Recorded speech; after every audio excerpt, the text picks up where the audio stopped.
I know self-publishing's not for everyone. Nothing is. But if you've considered self-publishing for even a minute, listen up, because I'm betting I know what's holding you back from exploring it further or getting started. Number one, you think the self-publishing process is a lot harder than it actually is. And number two, you're understandably afraid of doing it, air quote, wrong. So I've created a new free resource for you. It's called the Self-Publishing Starter Kit, and you can get instant access to it by clicking the link in the show notes or visiting publishaprofitablebook.com/self-publishing 101. In this free training, you'll discover the exact 4 steps to focus on and mistakes to avoid so you can publish an incredible book that's indistinguishable in quality from a New York Times bestseller without overthinking, overguessing, or overspending in areas that won't make a difference. Again, visit publishaprofitablebook.com/self-publishing 101 to get instant access.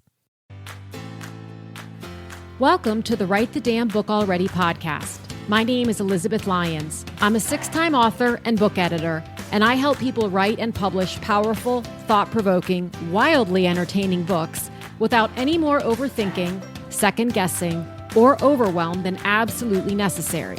Because let's face it, some overthinking, second-guessing, and overwhelm is going to come with the territory if you're anything like me. I believe that story and shared perspective are 2 of the most potent ways we connect with one another, and that your story, perspective, and insights are destined to become someone else's favorite resource or pastime.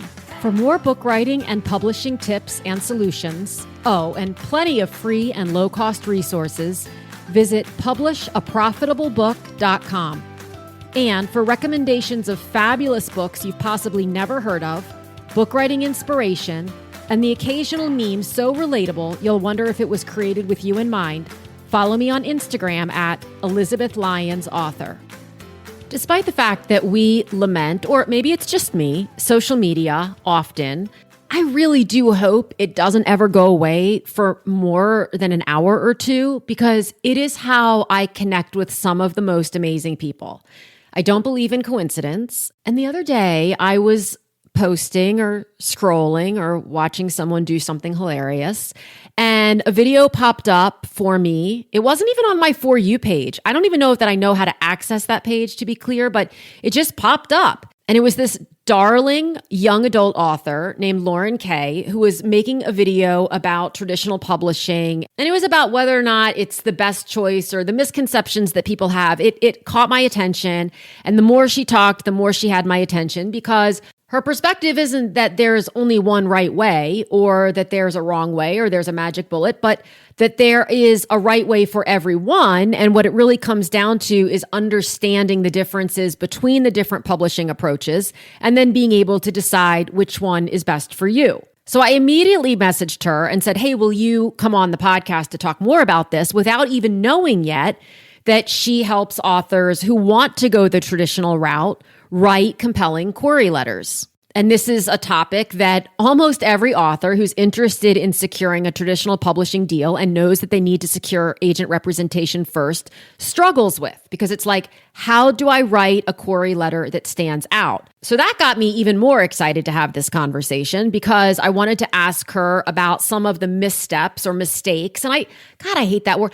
As you're going to hear in this episode, there are a lot of words. I mean, I love words. I live for words, but there are a lot of words I'm tired of. And mistakes is one of them, because it just sounds so negative. And really, they're not necessarily mistakes. Again, there's no magic bullet. There are just some things we can think about in order to avoid them as we are moving through this author journey. Lauren and I were both getting over colds when we recorded this, so pardon that. I promise the information is well worth muddling through our slight stuffed upness. All right, here we go with Lauren Kay. So you had recorded, I don't think it was a reel, I think it was just a video that you made on Instagram that I saw randomly, see the air quotes, because I don't believe in coincidence. Nothing's random. Yeah. Right. And you were talking about traditional publishing And it was a great video for me to see because of how real and transparent you were about the process. And also that you weren't coming from the perspective of this is the way or this is not the way, which, I mean, admittedly, is my approach as well. Like, I just don't believe there's only one right way. I don't believe that anything in this space or many others is across the board always best or always right. And so I wanted to talk to you about that. And then I also deep dived. Let's put on the editing hat, Liz. I think we dived past tense. Yeah. Into your website a little bit. And you help people put together query letters and, the other things that you do. So it's in the traditional space, but I wanted to get a sense from you. What compelled you to make that video? Were you getting a lot of questions about misconceptions? What was going on? Yeah, I've gotten questions, and sorry, you'll see my cat as well, about traditional versus self for a while. And I think within those questions, I've seen the misconceptions and misconceptions that I myself held for a while of, wait a second, you're doing all this promotion. I thought promotion was a self-publishing thing, and traditional publishing means you just like lie back and do podcast reviews. And I think I try to be as transparent as possible without like completely torching my career as an author because I really cherish that. But a lot of people are like, all right, we assume this number of followers means this many sales, a 6-figure book deal means this many sales. And I try to be really open about it. I got really lucky with my book deal. I put in a lot of work, but there was also a lot of luck there. A lot of people put in that much work and they don't get that book deal. I also put in a lot of work and got really lucky with social media. And, it's easy anyone can check my Goodreads or my Amazon and be like, well, you haven't sold as many books as X, Y, and Z. And I'll be the first to say, no, I haven't. And I think a lot of authors haven't, but they're not necessarily super open about that. And it's not something I'm ashamed of. I'm a debut young adult contemporary author. And what I only learned sort of after the fact of publishing is how much book sale figures are tied directly to the push your publisher makes. And this isn't to like say, oh, my book is the best book ever. And it only didn't sell 100,000 copies because I wasn't a lead, right? Once again, there's a correlation there. Books are chosen to be leads because of many things, but also because the author is ready and the book is ready. And I think I'm very proud of my debut. I don't think I'm at the point in my career where I deserve that lead status yet. I think you really have to earn it. But that is a super interesting point because what I lament a little bit is that in the position that I'm in, and I don't want to put words in your mouth, so I'm going to be curious what you think about this, but as a book coach and as someone who helps people write books and publish books and et cetera, but I'm on the self-publishing side. I mean, I'm very transparent. I've not had a traditional deal. I don't know that I would or wouldn't take one. It's kind of, but this is where I've been at for 20 years. Wow. And so I sort of lament that it feels like I have to be like I'm being negative a lot because that's not my intention. And for all of the people who I have been so lucky to connect with in this space, so many authors are like, this hasn't been exactly what I thought it would be, and I wouldn't change a thing. Like, I'm not leaving it. I'm still doing it. I'm just doing it now with a different set of expectations. And what's interesting to me about that, Lauren, is that with that different set, I won't even call it reduced expectations. I'm just going to say different. They actually have a far more pleasant experience. Because to your point about numbers, and I want to come back to what you said about deserving to be in that spot. To come back to numbers, though, we've gotten numbers have been just bastardized, if I can just say that, because we think like these huge numbers, and we don't even respect anymore 500. We don't respect which is amazing. Anyone who's tried to sell a book, like Right. mind blowing, right? And what's happening is, and I told this story the other day or on a recent podcast, a friend of mine who's self-published reached out and said, I just sold my 3,500th copy of my book. And I know that's nothing by traditional standards. And I was like, no, that's a lot by traditional standards. And it's 10x that when you did all of that on your own. Yes, it's 10x everything, right? I mean, it potentially 10x the profit, potentially not. All of that is very varied and variable. And there's the whole thing. It's not subjective, but there are a variety of factors. So to come back to your really interesting comment about deserving, the word being thrown around so much right now, or maybe it's just new to me, is precious. So as authors, we're very precious about our work, right? And it's like the new buzzword. And we don't love, it's weird because we're so humble, and many of us, myself included, are super introverted, but yet there's this piece of us that's like, well, why didn't I get that? Because my book is as good as that, or better than that, or whatever. So tell me a little bit more about how you got about your perspective of, I don't deserve to be there yet. Yeah, no, so much there that I really agree with, especially your point on how do you balance being transparent and not being so negative? Really, really hard. I never want to give false expectations. And also, it's funny because I think I'm the more optimistic version of myself online. I'm a much more cynical version, or a much more cynical person overall.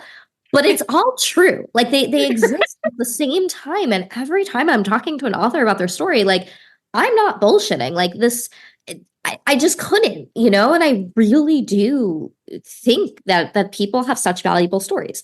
Are they always at the level they need to be at in this insanely competitive world to get book deals? No. But does that mean they won't be? Absolutely no. But it's that just really resonated with me because it's something I think about a lot. How to not be so negative and still help people without setting unrealistic expectations, because that is what causes the heartbreak in the long run, of exactly what you're saying, having the wrong expectations. So I try to do both of like, this might take forever. This might take 15 years. But if you go in knowing that and expecting that, you're going to have a much better ride. It's exactly that, of reality not matching expectations, no matter who you are. If you sell millions of copies, if you sell no copies, it's all about where reality and expectations align in terms of your own happiness. And no amount of book sales or followers or anything is going to get you there. I think I always confuse the two, Writing Down the Bones and Bird by Bird, because they're both so good. God, right? Yeah. I think it was Writing Down the Bones, where she was just like,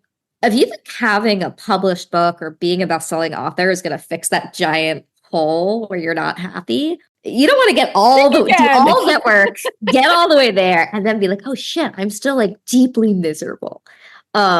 Anyway, so if I could people can't see me, but I'm wildly gesticulating because writing a book, publishing a book, all the things with a book is so much more of an exercise in personal growth than anybody. And it's almost like I was having this conversation this morning with a friend of mine, and I said, there's like the before and the after of anything. We could be talking about book writing. We could be talking about the coaching industry. I don't care. But let's take book writing. So there's the before, where people are buying into the dream, which I fully support, by the way. Like you, I'm optimistic. You need to. How else are you going to do it otherwise at the start? Right. You got to be delusional. You have to be delusional, right? And it's also what keeps you going, I think. It keeps me going. It keeps many of my friends going. It's just the idea of what is possible. So there's this before, where you've got this literally maddening belief of what might be.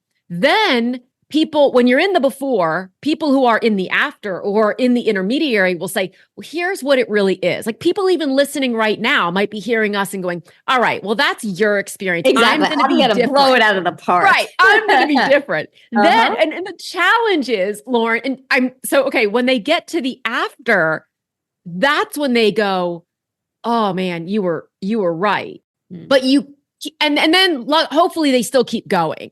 But the thing is, to balance, for people like you and me, to balance that positivity and optimism with reality, that's where I feel like I tread a difficult line sometimes, because I want people to be happy and keep going through the whole thing and not be dissuaded. So when you're helping people with their query letters, do you run into a similar situation that I run into, which is you hear their story, the story that they're going to tell, the plot, the character, you hear all these things, the comps, and you're like, this is great, which is similar to what happens to me when I'm editing. And I get a great manuscript in front of me and I'm like, this is incredible. And then the author will say to me, and I'm wondering if they say to you, so do you think, in your case, do you think it will sell? And I have a policy to not answer that question about whether or not I think it's good or bad or will sell or won't, because who am I? Like, it gets to a point where it's subjective. It depends on the market, the day of the week. There's all kinds of politics that come into play. So how do you do that when you work with people on their queries to keep them excited, but also help them navigate without being so disappointed? Yeah, no, for sure. So same for me. Like, I am always very open and transparent, no matter what the quality of the work is. No promises, and like even less than of like, so what I do is I speak with all writers and then I personally match them with book coaches and editors. And it's primarily writers who are looking to traditionally publish, but also some writers who are considering both paths. Okay. And you know, for many reasons, I'm just like, there's no guarantees. If you're going to make an investment in an editor, I would never want someone to put down money and then be disappointed. Like that kills me. Like, no, like I can't disappoint people. And if someone's like, oh, I need a guarantee, then I'm like, go somewhere else, because I would never, I wouldn't make that guarantee to anyone with any story. Right. There are some, it's not even really, usually it's more with memoir. Like if someone has a ridiculous life story and they've already gotten like a ton of press for it, I'm going to be like, okay, I think I'm going to be shocked if you don't see success here. But with fiction, I don't even know for myself. Like I just sent off the first 10,000 words of my current draft to my agent. I was like, hope my editor doesn't hate it, but I have no idea. Like maybe this isn't commercial at all. I'm nearly 35. YA, who knows what's going on with Gen Z? I hope so. I hope it's a fun story. That's the line of the week. Who knows what's going on with Gen Z? I hope I'm still tuned in, but who knows? But anyway, yeah, it's never about making those promises. And I think if you're a writer, right, you have to be delusional, but you also, if you're the type of person expecting guarantees, you're not going to make it in this world. You're going to be disappointed over and over. And so my big thing is telling people, like, no matter what, it's about staying in the game. You're going to see so much more success. You might not see it as quickly, but if you don't quit, like there are so many, I'm putting together a query letter database now of writers who've had success with agents and traditional book deals. And they share like all their stats. And so many are like, it took 10 years, it took 14 years, but they got there. Like writing is that sort of thing. If you keep going and you don't give up, it is possible. You can only go up. You can only improve. But anyway, sorry, I've gone on so many tangents. Going back to your initial that's fantastic. And luckily I go off on them too. So luckily I'll keep track of you if you keep track of me, if we can like make that deal. Yeah, no, I know. Me too. I've got my pen and I'm whatever. So now that brought me to yet another question. So YA, right? So you just said you're 35 and you're writing. What drew you to that as opposed to not YA, right? Yeah, well, so right now I'm writing quotes. I am working on again, off again on a few, but mainly one YA story as well as one adult story, because I am almost 35. I still have like one foot in each world, and I have a daughter who's going to be 2 this year. Okay. But when I first started writing, once again, this is a long process. So when I first started seriously writing, I was 27 and still, as my friends would say, like felt like a teenager, acted like a teenager. And it just never even occurred to me to rate anything other than YA because I just grew up reading YA. I still read it a ton in my early 20s. And so those were the books I knew and loved the most. And I'd always planned on writing. And so I started working on one in 27 and I was fast. I was lucky. I got multiple agent offers with my first manuscript. The second one I wrote a few months after getting the agent offer and got the book deal. So super, super fast. And still, I don't even know. I guess I had just turned 34 when my book came out and I started at 27 and lightning speed, which once again, traditional versus self, that is a huge downside of traditional publishing. That lightning speed is 7 years. Okay, brilliant. That lightning speed is 7 years. I mean, it really does move at a glacial pace. Mm-hmm. And again, it really comes down to, I think, if you know that. So one of the things I loved about the video you made when I first found you was that you said, look, one of the benefits of traditional publishing is that they're making the investment in you. So whether it's 500, I mean, I talk a lot about, okay, here's something that people need to understand or more thoroughly about traditional is that the deal you get is broken into thirds, broken. Did I just say breaking? Oh my God. Yeah. I blame COVID. It's broken into thirds or fourths over, there's a payment schedule, but it can be 2 to 3 years. You've got 15% going to your agent, and then you've got money going to taxes. So once you break all that out, and then a lot of traditionally published authors are either expected to or end up choosing to hire publicity on the side, whatever. So once you break all that out, it's not nearly, even the 6-figure deal isn't nearly. No, especially when you think it takes 7 years to get there. Exactly. And then to make another penny after that, and this is not me dismissing traditional, this is me, like just yesterday I interviewed Neely Alexander, who's also, it's a thing, I have to mention her in every episode. She's also with HarperCollins. Her second book comes out in a couple of weeks. Well, she was even just saying that if, you get a 6-figure deal, she had a 2-book deal, but once everything is paid and done and everything, like your life doesn't change that much. But to your point, they are paying you as opposed to you investing in an editor if you choose to wait, a cover designer, typesetting, and all that sort of thing. And you said, look, at this point in my life, you had just had, I believe, your daughter. So that worked for you. Like it gave you the opportunity to be flexible and to be with her and to have someone else pay you to create this thing. But for people to assume that it's paying you to fund your castle with your Maserati in the driveway and going to the Cape every weekend, like is just not, this is not how it goes. Not at all. And once again, 6-figure deal, very lucky. That is, I never want to put down that much money, but over the course of 7 years after taxes, after agent commission, et cetera, et cetera, et cetera, I live in New York City and have a kid. I mean, there's a reason it's very clear I do many other jobs than write. Yeah. And that's the piece. I mean, as someone who, and I don't know if this is more in the writing world or I've moved way out in the last, I'd say 12 to 18 months of, hopefully longer than that, but of this contingent that is like, write a book in a weekend. I made $150K. You can too. But it's still a little too rampant for me. And so I find myself having to fight against that because that's part of what some people, not all people, but some people will come to me and be like, I want that. And to quote you from earlier, not to quote you, but to play off of what you said earlier, I don't offer that. Yeah. And it's all of that. I mean, I want this insane traditional success. Or I think I talk about this in another video of the David versus Goliath. I think self-publishing is amazing, but I think people glamorize it even further because it gets seen as the underdog. And so there's so much emphasis placed on these overnight successes and screw traditional. I got rejected and now I make millions. And I love when that happens. We all do.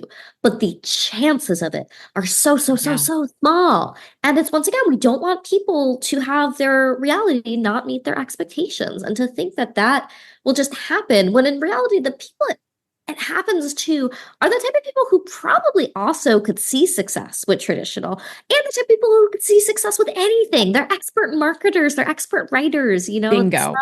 it's not random. Bingo. Because the decision really cannot be made based on a marketing choice. Because whether you're with traditional or self, you're going to be doing the lion's share of the publicity, period. And your point about, it's the exception, not the rule, I often liken it to the lottery. Literally, I'm like, I'm not telling you not to buy a Powerball ticket. What I'm telling you is don't quit your day job thinking that you're going to win the Powerball. Yep. Right. So I love the exception stories, just like you, because somebody has to be the exception. So they do show you what's possible, but so much more. There's an author, you may have heard of, Brianne Randall, I believe is her name. She wrote a novel that just came out and it's with a traditional house. I can't remember but it's, I'll put it in the show notes what the title is, but it's Gilmore Girls meets Practical Magic. And you say, that's how we all remember. Seen her on TikTok. Just do what she's doing. And many people told me that. I was 100%. This woman is brilliant. And you can't just copy and paste that. No. But here's the other thing about her. 10 years. Yep. So everyone sees her as an overnight success, but she is so honest about being like, people, this took 10 years and I was hell-bent on getting a traditional publisher. So that's what I stuck with. And if people say to me, hey, Elizabeth, I'm hell-bent on traditional publishing, I'm like, then stay there. Right? I'm not trying to talk anybody into switching or swapping or anything.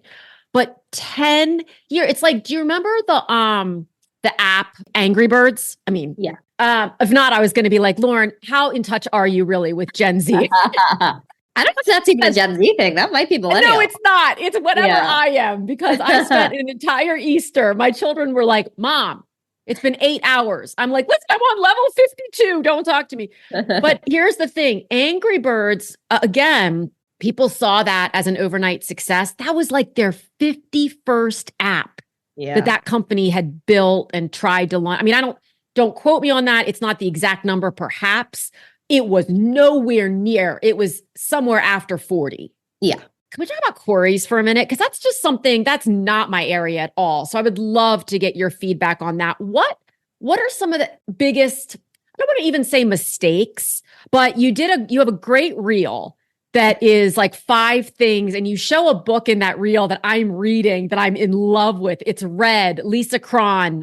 Story Genius. I'm her biggest promoter. I have 1000% gotten more people to buy that book than my own. Than your own. I know. I feel like that about several books, actually, because we're always such good promoters of other people's work. Yeah, right? for sure. But you kind of list out like, these are why your queries are not working or are falling flat. Can you just recover those for a second? Yeah, for sure. I talk a lot about query letters. So they are basically the cover letter for your book when you pitch literary agents to try and get a traditional book deal. I have an entire free masterclass on it, because for me, this is the business side of pitching your book that you need to become an expert in if you want to give your book any chance, right?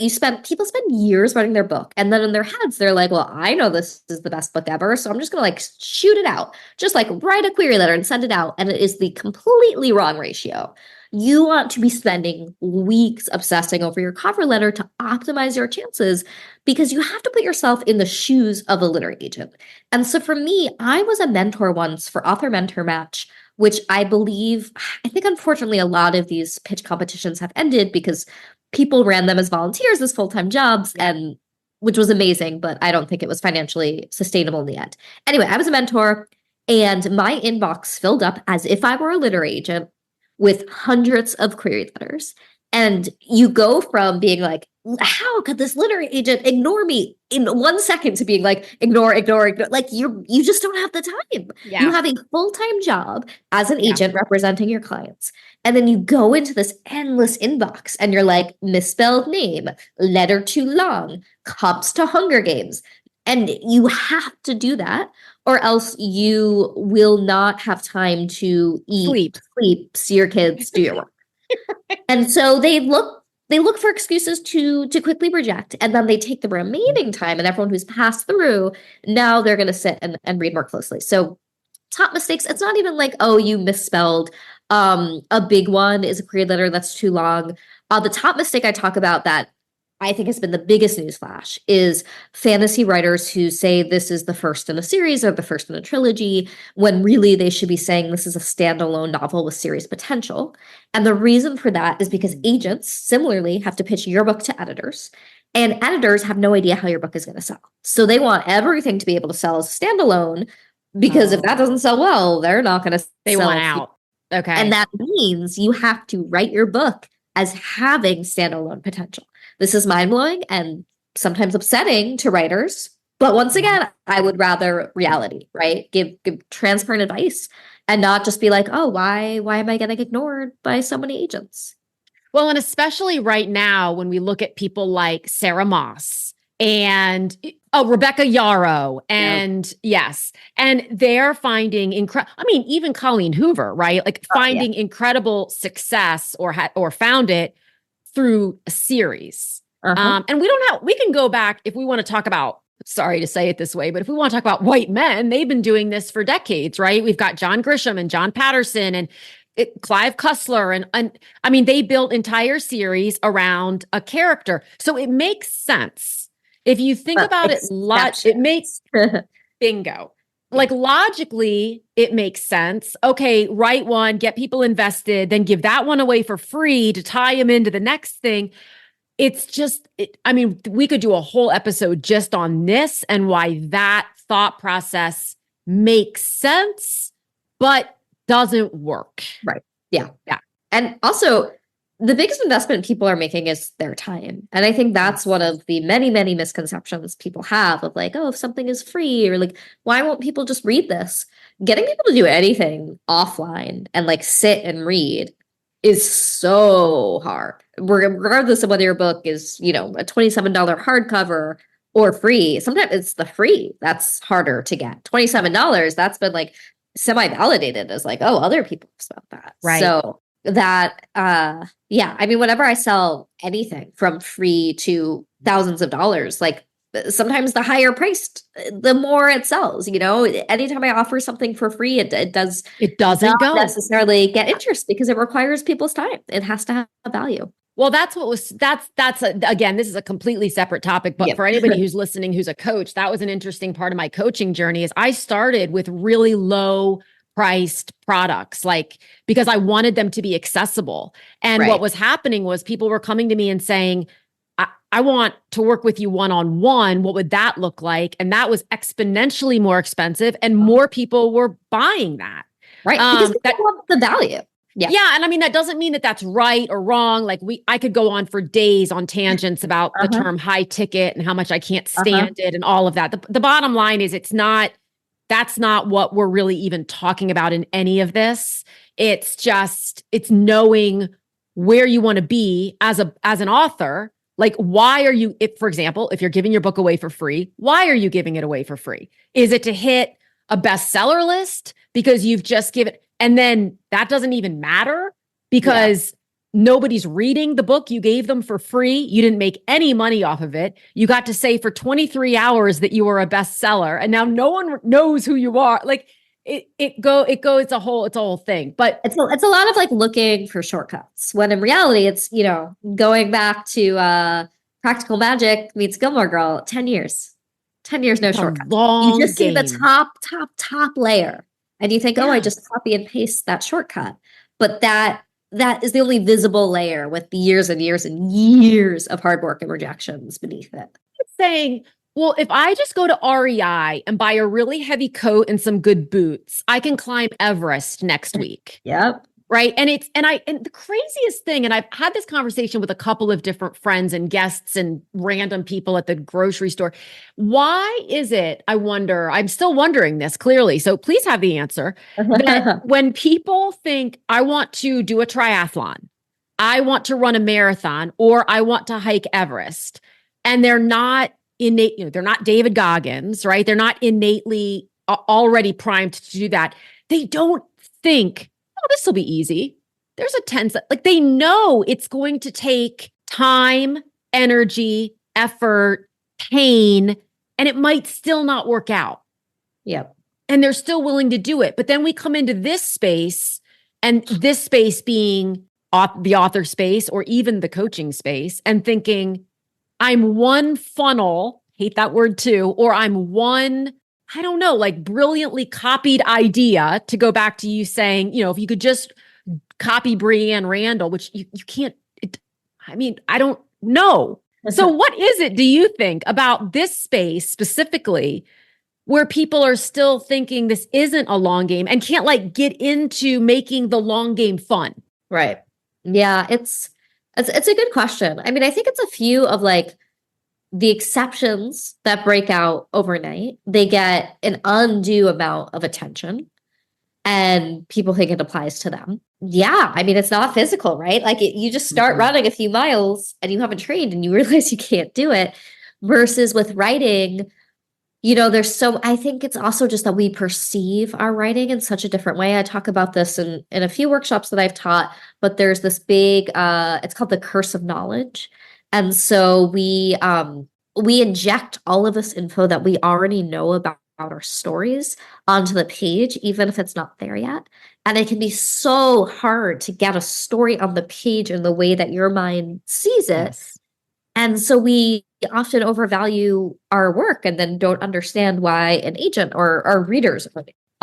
Versus when you're running, like you got your watch on of a runner, and like you see this is. Oh, you are? Okay, this is the first area where we do not understand each other.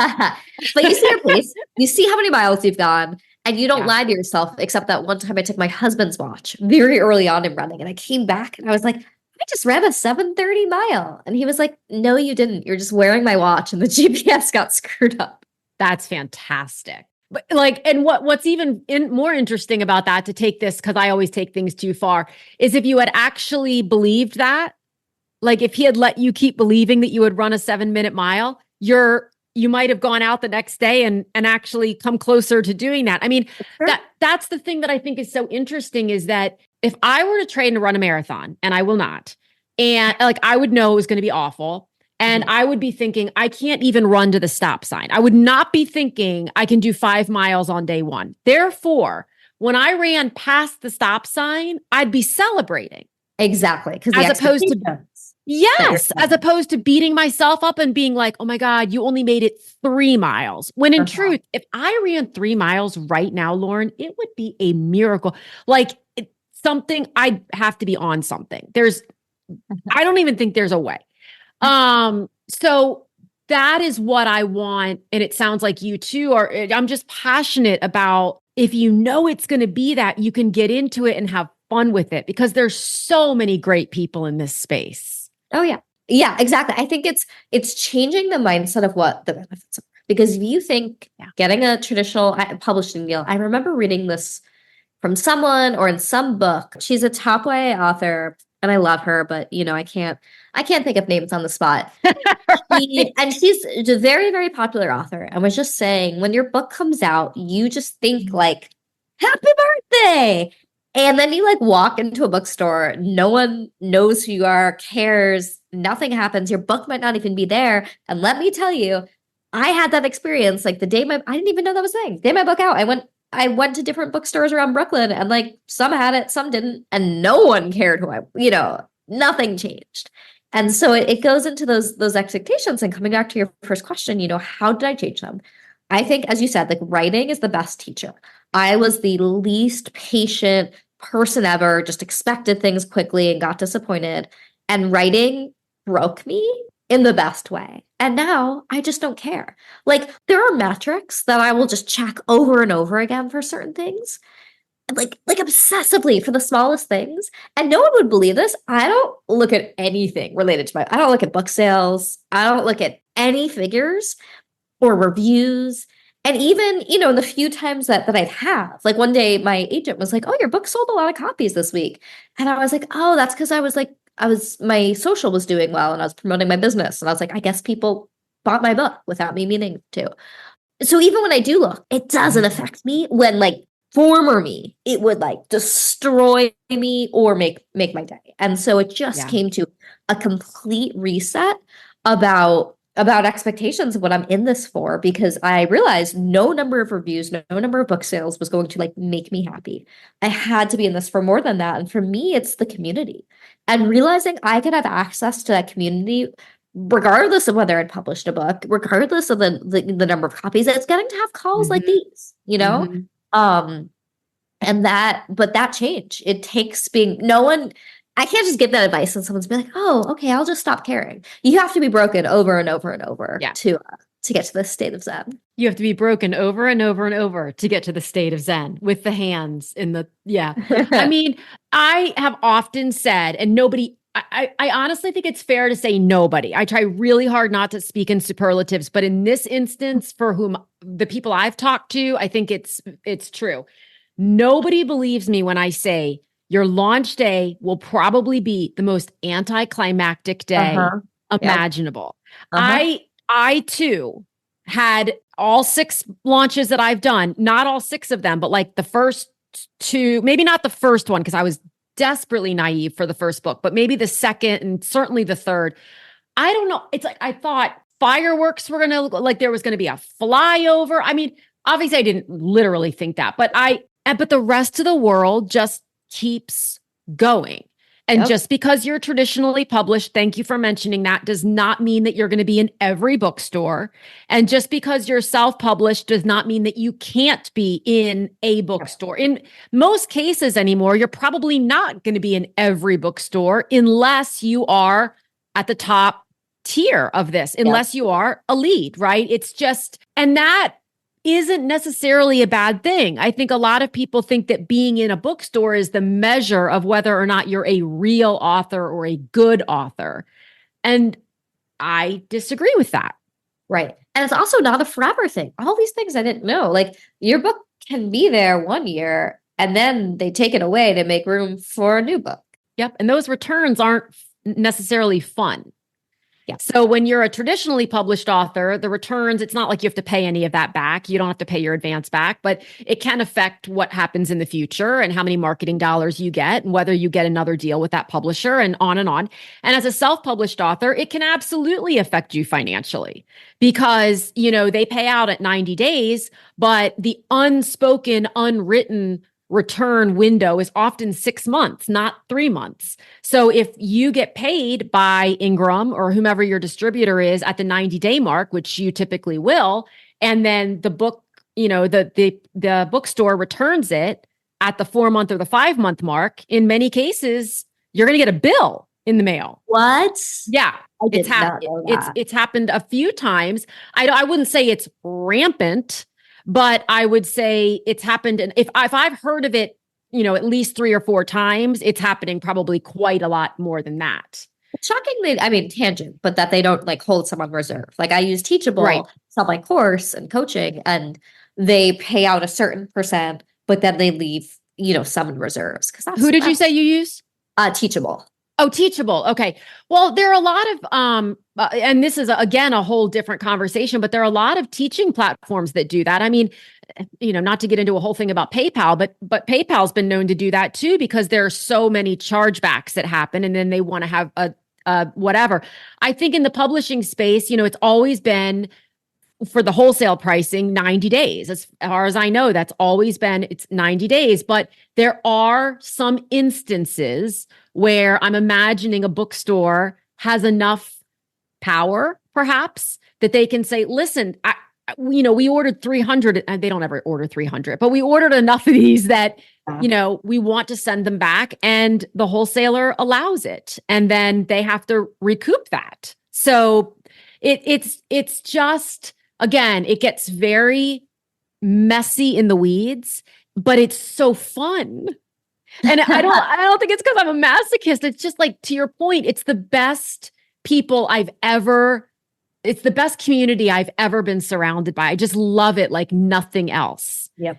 And even with all the chaos, I'll keep going and I'll keep writing and I'll keep, you know, marketing and whatever, however I do that. But it's because I just can't give that up. Last question. What are you reading right now? Ooh, I love that because I had not been reading for a while. And then I ended up reading I've gotten back to it to get myself off screen time for like 2 hours a day Yeah. now. I go to the other side of my living room and I sit and read. And I just read Splinters by Leslie Jamison.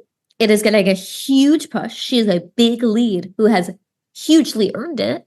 The New Yorker has like an excerpt that's a bunch of different parts of the story combined.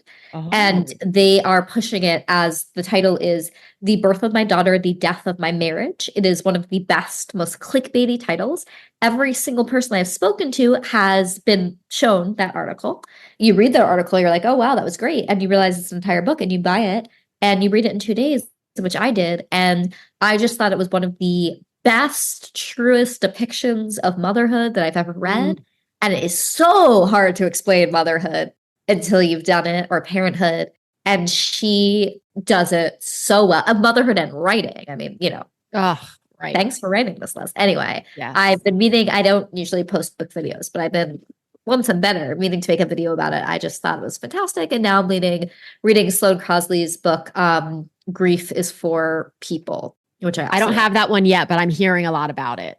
Yeah, I like it. I like it a lot. I love Sloane. But Splinters was like 2 days. Yeah. I was like, no, it's done already. And now I have a line of people waiting to borrow it from me. I was just going to say that's now going on my list. So I'll either be getting it from someone or somewhere, because I mean, that was a rousing endorsement. Yeah. I mean, and it's also, what I say is just read the New Yorker piece. Right. And if you love it, buy the book. You're going to love the book. This isn't for me. Definitely don't buy it. There you go. There you go. You have a choice, people. Right. But that's how when you're a lead, right? This is how they sell books, is like they get you in the New Yorker and everyone, the amount of Facebook ad spending that goes into promoting that.